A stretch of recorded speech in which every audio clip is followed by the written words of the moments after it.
एक बार की बात है। एक लड़की थी जिसका नाम सरिका था। सरिका 15 साल की लड़की है जो छुट्टियों में अपने गांव दादा दादी के पास घूमने जाती है।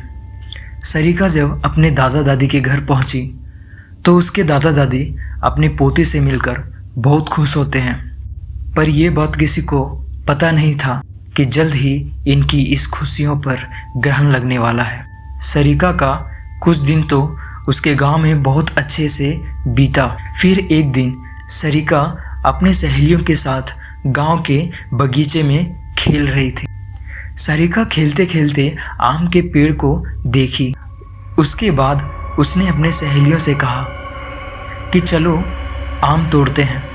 सरिका पत्थर से आम तोड़ने की कोशिश करती है और उसका पत्थर आम पर लग भी जाता है, जिससे आम नीचे गिर जाता है। पर आम गिरते हुए थोड़ी दूर मिट्टी में दबे एक पोटली के पास चला जाता है। सरिका जब वहां आम लेने पहुंचती है तो उसे पोटली का थोड़ा हिस्सा उसे दिखाई देता है। वो सोचती है कि यह क्या है। यह सोचकर वो पोटली बाहर निकाल लेती है। उस पोटली को खोल कर देखती है तो उसे उसमें एक कंगन मिलती है जो बहुत पुरानी दिखाई दे रही थी। सारिका को तो पता ही नहीं था कि ये कंगन उसकी ज़िंदगी का सबसे भयानक हिस्सा बनने वाला है। वो कंगन उसे अपनी ओर आकर्षित कर रहा था, जिसकी वजह से वो उस कंगन को अपने घर लेके चली जाती है। घर आकर वो ये सारी बात अपनी दादी को बताती है और वो कंगन भी दिखाती है। फिर दादी ने जो कहा वो सुनकर सारिका डर से कांपने लगती है। दादी कहती है कि वो पोटली कोई आम पोटली नहीं थी, वो एक चुड़ैल की पोटली थी। तुमने ये कंगन उस पोटली से निकालकर उस चुड़ैल को गुस्सा दिला दिया है, वो तुम्हारे पास जरूर आएगी। सारिका डरते हुए दादी से बोलती है, मैं समझी नहीं दादी, वो क्यों और कैसे आएगी? दादी ने बोला, ऐसी ही पोटली में भटकती आत्माओं को कैद कर कर जमीन में गाड़ दिया जाता है और तुमने उस पोटली को जमीन से निकाला है और उसका कंगन भी तुम लेकर आ गई हो। तुम इस मनुष्य कंगन के साथ उस चुड़ैल को भी अपने साथ ले आई। ऐसी भटकती हुई गुस्सैल चुड़ैल अपना बदला लेती है।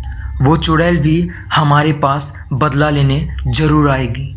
सारिका इस बात से डरती तो है, पर उसे ज़्यादा यकीन नहीं होता। वो जाकर अपने कमरे में सो जाती है। उसी रात करीब 1 बजे उसके कमरे की लाइट जलती और बुझती है। सारिका की नींद खुलती है तो वो देखती है कि लाइट चली गई है। वो अपने बिस्तर के बगल रखे हुए टेबल पर पानी पीने के लिए मुड़ती है। तभी वो देखती है कि टेबल के पीछे कोई औरत बैठी हुई है जिसकी आंखें एकदम लाल हैं और वो एकटक उसे देखी ही जा रही है। सारिका चिल्लाते हुए अपने दादी के पास जाती है, पर दादी के कमरे में दादी उसको नहीं मिलती। वो बरामदे में जाती है तो दादी उसकी जमीन में गिरी हुई होती है।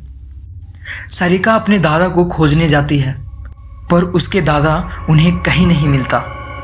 जब वो पूरे घर में अंधेरे में खुद को अकेला पाती है तो वो डर के मारे बेहोश हो जाती है।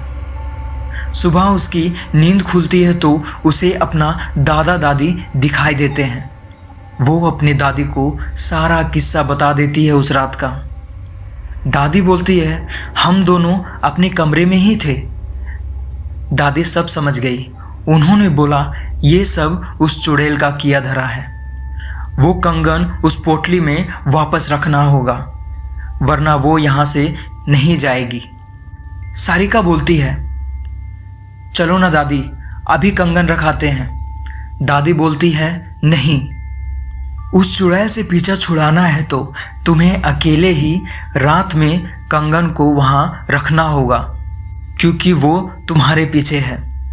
सारिका हिम्मत करके कहती है, ठीक है, मैं जाऊंगी। दादी ने बोला, ये सब वो चुड़ैल इतने आसानी से होने नहीं देगी।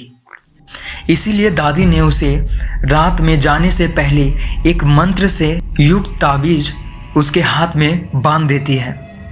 अब सारिका रात होने के बाद अकेले बगीचे की तरफ निकल जाती है।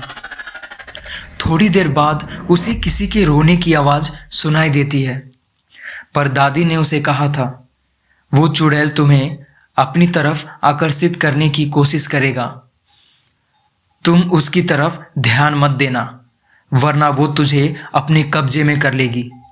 एक बार उसने तुम्हें अपने कब्जे में कर लिया तो फिर कोई कुछ नहीं कर पाएगा, वो तुम्हें मार भी सकती है। सारिका इस बात का ध्यान रखते हुए ईयरफोन लगा लेती है और गाना सुनते हुए चलने लगती है।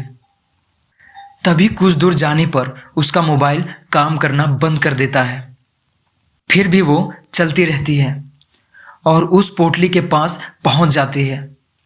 तभी उसे ऐसा महसूस होता है कि पीछे कोई खड़ा हुआ है, पर दादी ने कहा था कि उसकी तरफ कभी मत देखना, तो सारिका उसको नहीं देखती है और डर की वजह से वो पसीने से तरबदर हो जाती है। फिर वो हिम्मत करते हुए उस पोटली को खोलकर उसमें कंगन रखती है और ज़मीन में गाड़ देती है और आंख बंद करके बहुत तेज़ी से वहाँ से भाग जाती है। सीधे अपने घर आकर रुकती है। चुड़ैल से तो उसका पीछा छूट जाता है, पर वो इतनी डर जाती है कि दूसरे दिन ही वापस अपने शहर मम्मी पापा के पास लौट जाती है।